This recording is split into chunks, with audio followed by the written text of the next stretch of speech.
Welcome to Kiss and Chapters, where every story begins with a spark and ends with a swoon. If you love heart-fluttering romances, unexpected twists, and characters you'll root for, you're in the right place. Don't forget to like, subscribe, and hit the notification bell so I can keep bringing you more sweet, emotional, and unforgettable stories. Let's fall in love with every chapter, together. Chapter 1. A Royal Hangover. Lady Daphne Rosewell woke up with a pounding headache, a dry mouth, and something heavy draped over her shoulder. A muscular arm. Her eyes snapped open. What? Velvet curtains. Gold-threaded sheets. A royal insignia embroidered on the pillows. Not her bed. Not her room. Not her life. She froze. Then she slowly turned her head, dreading who she would see. A man lay beside her, fast asleep. His black hair tousled. Broad shoulders rising and falling with even breaths. Sharp cheekbones. A regal jawline. The very picture of royal masculinity. But he wasn't the crown prince. Daphne would know. After all, she was supposed to marry Crown Prince Levi of Arender in 3 days. This man? Definitely not Levi. This man was Prince Thorne, Levi's grumpy, reclusive twin brother. The spare prince. The infamous beast of Arender, who once scared a diplomat into fainting just by frowning too hard. And Daphne? She was naked. No. She scrambled out of bed, clutching the sheets to her chest like a lifeline. Her heart thundered. Her memories scrambled, fragments of last night swimming into focus. A banquet in her honor. Too much royal wine. A conversation with a man in a mask who had Levi's voice but none of his charm. A whispered dare. A private chapel. A kiss. Vows. She gasped. A golden ring glinted on her finger. Oh gods, she whispered. I married the wrong prince. Back at the palace. Daphne Rosewell, the royal steward, peered into the room looking harried. His Majesty requests you both at once. The marriage was witnessed. It is legal. We cannot undo it easily. Thorne groaned, finally sitting up, shirtless and annoyed. What fresh hell is this? Daphne threw a pillow at him. You tricked me. I was drunk, he said, dodging. You were drunk. And I didn't trick you. I thought you knew it was me. I thought you were Levi. Thorne blinked, then snorted. Whoa. That's offensive. 1 hour later. In the throne room, Daphne stood between two royals, her furious father and the unfazed king of Arender. Crown Prince Levi, elegant and polished, gave her a charming smile that didn't reach his eyes. Well, this is awkward. Awkward, she squeaked. You married my brother. Publicly. In front of dozens of noble witnesses. It was an accident. Thorne leaned lazily against a pillar. Maybe it's fate. You didn't seem too eager to marry him anyway. I was going to annul this as soon as I woke up. Now you'll need Parliament's approval, the king said dryly. And considering the political alliances involved, that could take years. Daphne gaped. Years. Thorne finally looked at her properly. Guess we're stuck together, princess. I'm not a princess. You are now. That evening, Daphne sat on her new bed in the East Wing, fuming, wrapped in royal silk like a disgruntled dumpling. This was supposed to be the start of her glittering future as the crown princess. Instead, she was now the wife of a brooding man who raised horses, scowled at nobles, and read poetry when he thought no one was watching. Worse, somewhere deep in her very confused heart, she didn't hate it. Not at all. Chapter 2. Terms and Conditions of Accidental Marriage. Daphne Everhart had a plan. Step 1. Petition for annulment. Step 2. Avoid Thorne at all costs. Step 3. Pretend none of this ever happened. Unfortunately, her new husband didn't get the memo. You're late, Thorne said, arms crossed as she entered the royal conservatory where they were now required to have daily bonding time. His dark eyes were unreadable and he wore a sword on his hip, because of course he did. A touch dramatic for morning tea. I wasn't aware I was on your schedule, Daphne said sweetly, plopping down onto a cushioned chair with all the grace of a wilting flower. My husband. He winced. Don't say it like that. You make it sound like a death sentence. Isn't it?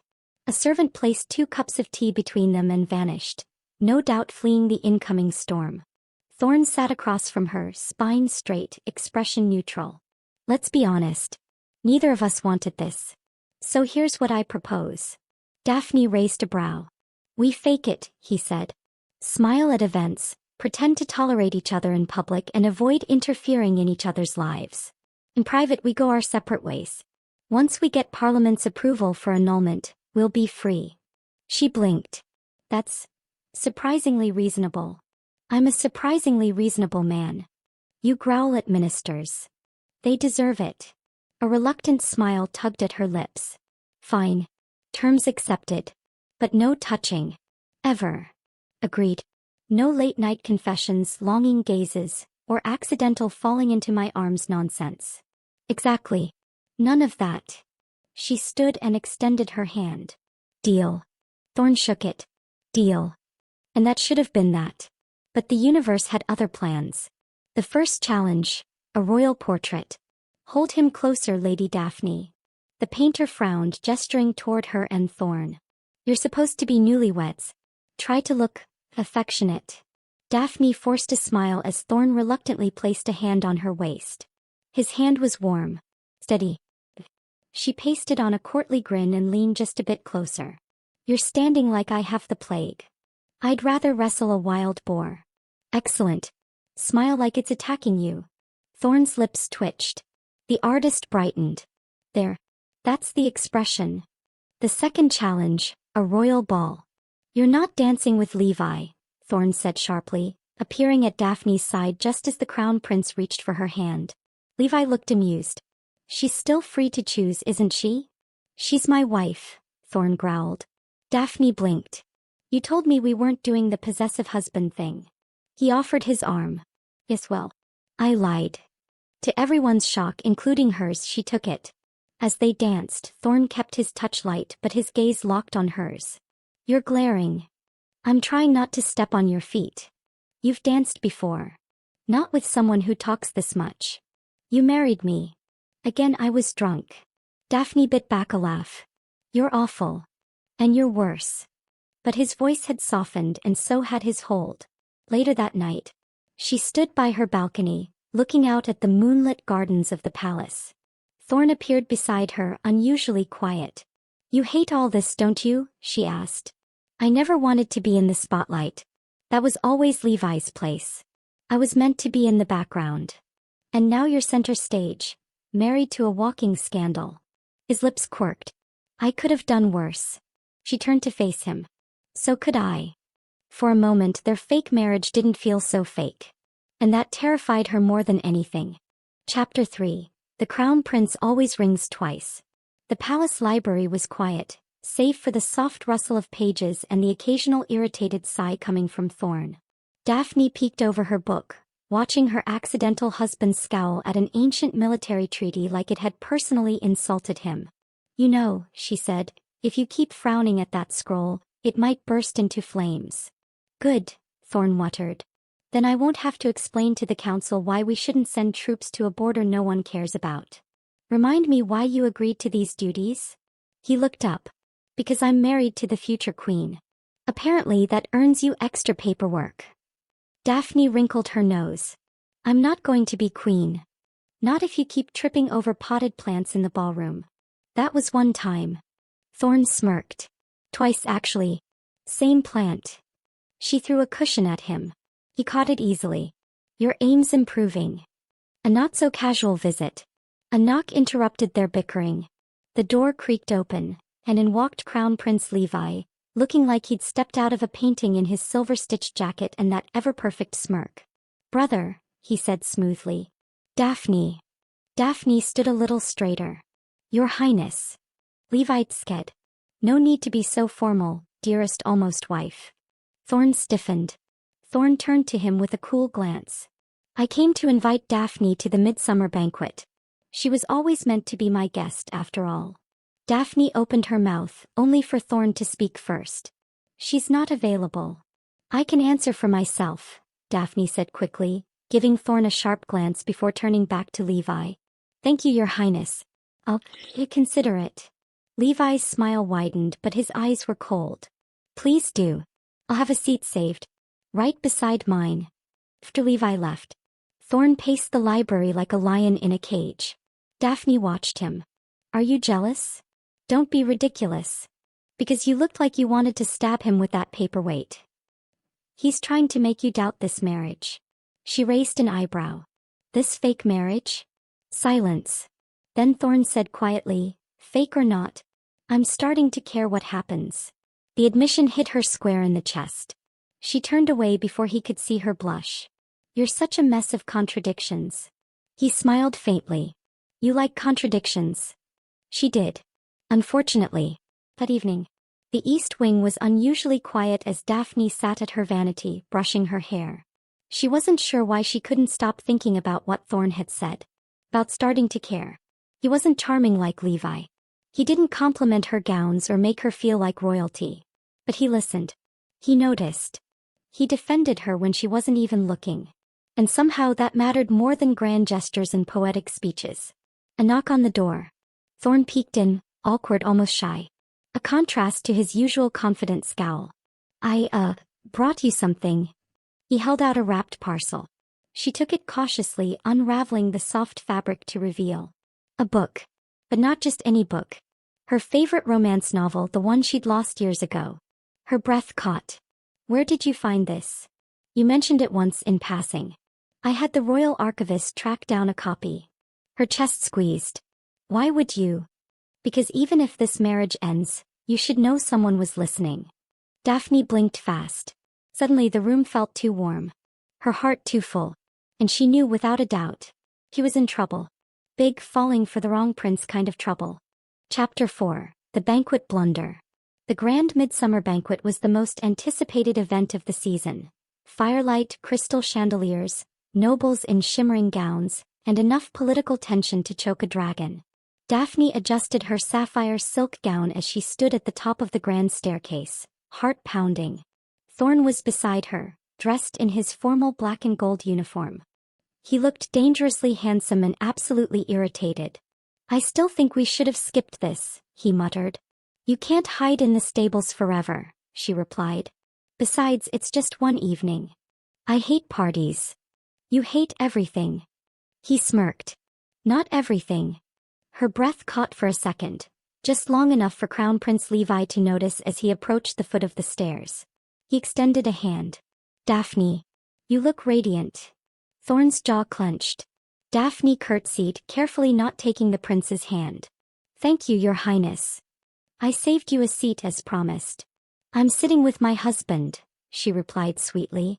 Levi's smile didn't falter, but his eyes narrowed. Of course. For now. At the royal table. Dinner was tense. Daphne sat between Thorne and Levi, which was like sitting between a thunderstorm and a smirking fox. Every bite of roasted duck came with a sarcastic comment from Levi or a grunted warning from Thorne. So Daphne, Levi said, swirling his wine. Do you miss what could have been? She sipped her drink calmly. I think what is has potential. Thorne's head turned sharply toward her. Levi's smile faltered. Victory. The dance that wasn't. When the music began, couples flocked to the ballroom. Daphne stood near the edge, catching her breath. She didn't expect Thorne to appear behind her. I don't dance, he said. She laughed softly. I know. But I also know you love it. So, he held out a hand. One dance. That's all I can promise. Her heart skipped. Without a word, she took his hand. The music swelled as they stepped into the dance. Thorne wasn't polished like Levi. His movements were stiff at first, but he watched her like she was the only one in the room. You're not bad, she said. Don't sound so surprised. Are you always full of surprises? He leaned in. Only for you. Her cheeks flushed. Somewhere in the room, Levi was fuming. The garden interruption. Later that night, Daphne slipped into the palace garden to clear her head. The moon was full. The air cool. Her heart completely confused. She hadn't expected anyone to follow her. But footsteps crunched on the gravel path, and Levi appeared from the shadows. I didn't come to fight, he said quickly. Then why are you here? He stepped closer. Because I made a mistake. I let father choose your husband. I should have fought harder. I should have. Levi, she interrupted, you were happy to let Thorne take the fall. Don't rewrite the story now. But I never stopped wanting you. She didn't have time to respond, because the second voice cut in. Back away from my wife. Thorne. He stood at the garden entrance, fists clenched, fury in his eyes. Levi lifted his hands. Easy, brother. Just talking. You don't talk to someone else's wife in the shadows. Daphne swallowed, nerves on edge. Thorne walked past Levi without another word, holding out his hand to her. Come with me. She hesitated, then took it. As they walked away, her fingers curled around his. Not for show, not for politics. As it finally felt real. Later that night, back in their chambers, Daphne stood at the window while Thorne leaned against the wall, arms folded. I'm sorry he cornered you, he said gruffly. I handled it. I know. You're good at that. She turned. What would you have done if I didn't take your hand? He didn't hesitate. Waited. As long as it took. Her heart skipped. You said we'd fake this. I did. But you're not faking anymore, are you? He walked to her, slow and steady. No. And just like that, the distance between them felt impossible to maintain. Chapter 5. An annulment, a stallion, and a secret. The next morning, Daphne woke to frantic knocking. Lady Daphne. Urgent missive from Parliament. She cracked open the door in her dressing gown and accepted a ribbon-tied scroll. Fresh wax. Thorne's insignia stamped beside the royal seal. The annulment petition.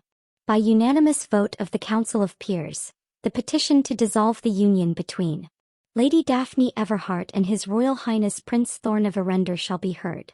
On the 7th day of high summer. 3 days from now. Her stomach lurched. 3 days should have felt like salvation. Instead it tasted like dread. Breakfast of mixed signals. Thorne met her in the solar, already armored in black riding leathers. Hair damp from an early gallop, cheeks smudged with dust. Unfairly attractive. Maddeningly oblivious. He slid the same scroll across the table. Parliament's moving faster than expected. Daphne forced a shrug. Good news, isn't it? Is it? A flicker of hurt crossed his eyes before he weaponized his usual sarcasm. We can celebrate with ironically heart-shaped pastries. She nearly laughed, then realized he wasn't joking. A footman appeared seconds later with a silver plate of flaky, sugar-dusted hearts. Thorne dismissed him, rubbed the back of his neck. Kitchen staff thought they were festive. Thorne, she said gently, do you want this annulment? He bit the inside of his cheek, gaze fixed on the pastries. I want you to have the choice you were robbed of. Which wasn't an answer at all. The royal stables and an unruly stallion. After breakfast, Thorne disappeared. Daphne found him in the stables, soothing an enormous obsidian stallion that reared whenever a groom approached. You named him Nightmare, she teased. Better than naming him after a virtue I don't possess. You have plenty, your broodiness. Thorne snorted. Tell that to the council. The horse calmed only under Thorne's touch. Daphne inched forward, speaking softly. Nightmare's ears swiveled. He allowed her a cautious stroke. Thorne's brow lifted. He doesn't let anyone but me near him. I have a way with moody creatures. He laughed, an unguarded honey-warm sound that made her toes curl in her riding boots. Levi's provocation. Their fragile peace shattered when Crown Prince Levi swept into the courtyard, boots immaculate, smile gleaming.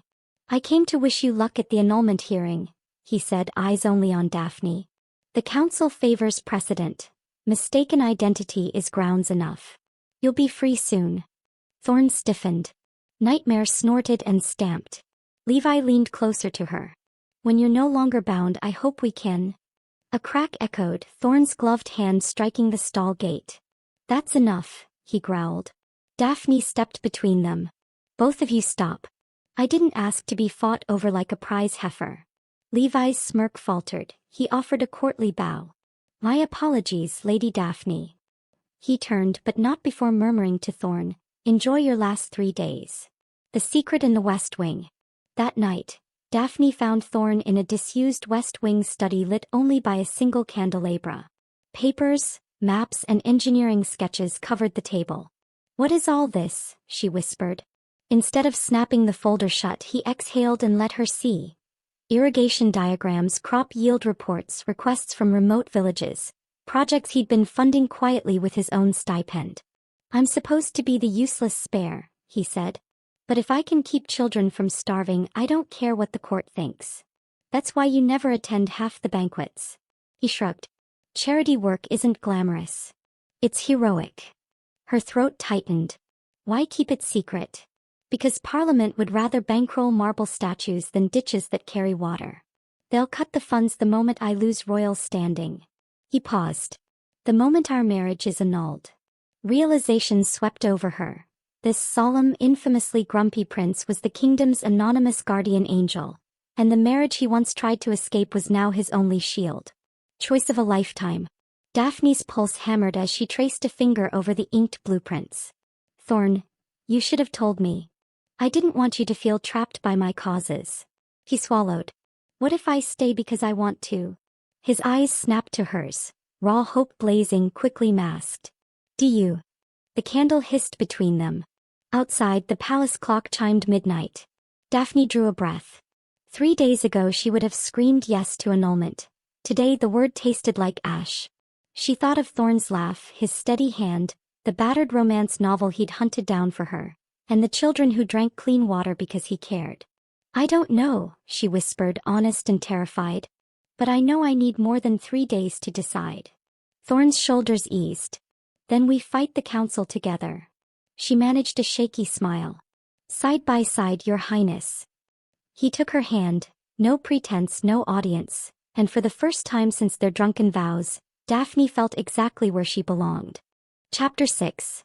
The day of the hearing. The Grand Assembly Hall of Arender hadn't seen this much excitement since the king sneezed in the middle of a coronation speech. Nobles crowded the velvet-lined gallery, eager to witness the scandal of the season. Parliament officials sat in heavy robes, stone-faced behind carved desks. At the center stood Daphne and Thorne side by side, their fates about to be decided. Daphne's palms were clammy. Her stomach was doing somersaults. Thorne, as always, looked like a storm in formal wear, stoic, unreadable, yet somehow grounding. The Lord Chancellor rose. By law, this union was executed with public witnesses and sanctioned by clergy. Yet the bride claims mistaken identity at the altar. Lady Daphne, speak now. Daphne took a step forward. I believed I was marrying Crown Prince Levi, she began, voice clear. But I didn't know he sent someone else in his place. Someone who turned out to be his twin brother. Gasps fluttered through the room like startled birds. Levi, seated near the king, didn't flinch. Daphne's gaze swept the council. It was a mistake. But I've come to learn that the man I married by accident is not a mistake at all. Murmurs rose. A noblewoman fanned herself dramatically. A duke dropped his monocle. Thorne blinked, slow and stunned. The hidden truth comes out. Then Lord Vurin of Eastreach stood, always the loudest and slipperiest in Parliament. With respect, Lady Daphne, is this sentiment sincere or convenient? Daphne frowned. What do you mean? Because it has come to our attention, he said, holding up a sealed scroll, that Prince Thorne has been redirecting his royal funds to unauthorized public works across the provinces. The hall erupted. The king banged his staff for order. Vurin sneered. This marriage gives him legitimacy, shields his unsanctioned projects, and positions him dangerously close to influence. Thorne stepped forward. Those projects saved lives. I've kept receipts, reports, outcomes. If Parliament wants to fine me, do it. But don't punish Daphne for what I chose to do. Vurin countered. Then let her walk away now while she still can. All eyes turned to Daphne. The moment of decision. The Lord Chancellor raised a hand. Lady Daphne, do you still seek annulment? Her throat tightened. She could feel her father's stare from the noble seats. Could feel the pull of freedom, of stepping away, returning to her former life, a clean slate. And yet, Thorne didn't plead, didn't beg. He stood beside her, silent, steady, ready to take the fall alone if she asked. She looked at him. This man who gave books instead of roses, built irrigation canals instead of empty promises, and made her laugh when she wanted to scream. I don't, she said clearly. Another collective gasp. I choose to remain married. Chaos and consequences. The gallery erupted. Some nobles cheered. Others muttered furiously. The king raised his hand, looking between Thorne and Daphne with an unreadable expression. Very well, the king said finally. Let it be known. The marriage shall stand. Daphne exhaled. Thorne's fingers brushed hers, barely, but the contact made her heart cartwheel. As the hearing adjourned, nobles poured out with a buzz of gossip and fury. Levi approached them slowly, his usual smirk absent. "So that's your choice?" he asked her. Daphne met his eyes. "It's not about who I was supposed to marry. It's about who actually showed up." Levi looked at Thorne, then back at her. "For what it's worth. I hope you're right." Later that night, Daphne stood on their balcony, wind tangling her hair, watching the stars blink over the city below. The hearing had exhausted her. Her heart still hadn't stopped racing. Behind her, Thorne approached quietly. He stopped at her side, eyes on the horizon. "You didn't have to stay." "I know." "Why did you?" He turned to him. "Because you're the only person in this palace who sees me as more than just a title. Because I like who I am when I'm with you. Because," she hesitated. "Because maybe love isn't about grand plans, it's about the small things. The choice you make day after day." Silence. Then Thorne reached out, tentative, slow, and cupped her cheek. She leaned into him. And when he kissed her, it wasn't rushed or passionate or desperate. It was real. And finally, everything made sense. Chapter 7. A Kingdom Watching. "You're trending," Thorne said drily, tossing a folded broadsheet onto Daphne's breakfast tray. The headline read, "The Wrong Prince, the Right Decision? Lady Daphne Chooses Love Over Lineage. Royal Court Divided." Daphne set down her teacup, heart calm despite the dramatic ink. "At least they spelled my name right. They also included a sketch of me that makes me look like a villain in a gothic novel." She leaned over to peek. "You do have the brooding jawline." He gave her a look that was half glare, half fondness. Walking into the fire.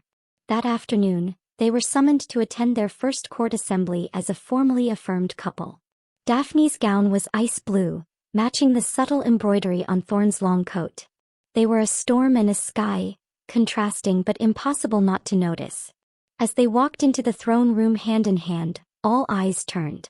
The murmurs started before they even reached the steps. She actually stayed. Maybe she was threatened. Maybe it's real. At the foot of the throne, they bowed. The king regarded them silently, then waved for them to rise. "You are here not by tradition but by challenge.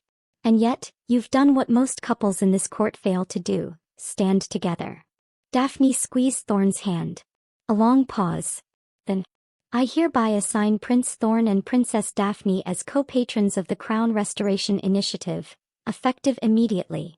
Gasps rippled. It was the highest civic post outside of the royal heir.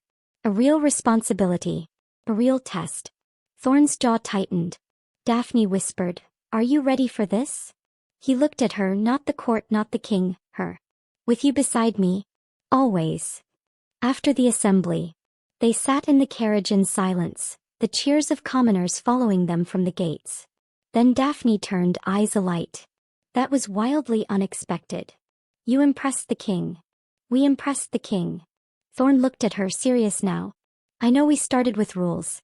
No touching, no feelings, no complications." She nodded.